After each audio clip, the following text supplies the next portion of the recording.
വീണ്ടും ഇരുണ്ട കാലത്തേക്ക് പോവുകയാണോ? പ്രഖ്യാപിച്ചും പ്രഖ്യാപിക്കാതെയും കേരളത്തിൽ രാത്രികളിൽ കറണ്ട് പോവാൻ തുടങ്ങിയിട്ട് കുറച്ചു കാലമായി.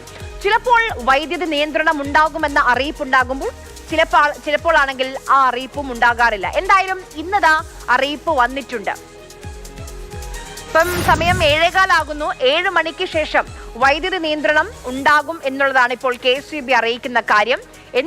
എന്തുകൊണ്ടാണ് വൈദ്യുതി നിയന്ത്രണം? എൽ നിനോ പ്രതിഭാസമുണ്ട്, അതുകൊണ്ട് വലിയ ചൂടാണ്, മഴ കുറവാണ്, പ്രതീക്ഷ മഴ കിട്ടിയിട്ടില്ല, അന്തരീക്ഷത്തിൽ താപനില ഉയർന്നു നിൽക്കുകയാണ്. അതുകൊണ്ടൊക്കെ തന്നെ വൈദ്യുതിയുടെ ഉപഭോഗം വർദ്ധിച്ചു വരികയാണ്. ഇന്ന് സാധാരണയിൽ നിന്ന് 300 മുതൽ 400 മെഗാവാട്ട് വരെ ഉപഭോഗം വർദ്ധിച്ചേക്കാം എന്നുള്ളതാണ് KEBയുടെ ഒരു വിലയിരുത്തൽ.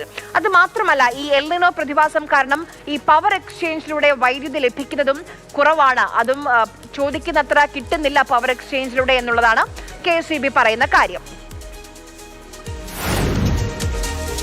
ചില നിയന്ത്രണങ്ങൾ ഏർപ്പെടുത്തേണ്ടത് അനിവാര്യം എന്നാണ് വൈദ്യുതി മന്ത്രി പറയുന്നത്. വൈദ്യുതിയുടെ കാര്യത്തിൽ ലഭ്യത കുറവുണ്ട്, കാരണം മഴ കുറവാണ്. അപ്പോൾ മഴ കുറയുമ്പോൾ രണ്ട് കാര്യം: ഒന്ന്, നമ്മളുടെ സംഭരണികളിലെ വെള്ളത്തിൻ്റെ അളവ് കുറയുന്നു, വൺ തിങ്. സെക്കൻഡ്, ചൂട് കൂടുമ്പോൾ വൈദ്യുതിയുടെ ഉപയോഗം കൂടും. അപ്പോൾ കേരളത്തിൻ്റെ പോരായ്മ പരിഹരിക്കാൻ കൂടുതൽ വില നൽകി നമ്മൾ മറ്റ് സ്ഥലങ്ങളിൽ നിന്ന് വൈദ്യുതി ഇപ്പം വാങ്ങിക്കൊണ്ടിരിക്കുകയാണ്.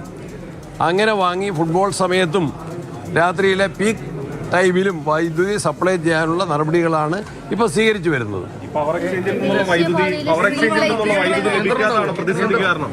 പ്രതിസന്ധി ഉണ്ടല്ലേ? അപ്പോൾ പ്രശ്നങ്ങളുണ്ട്, ഇല്ലെന്ന് പറയുമായിരുന്നു.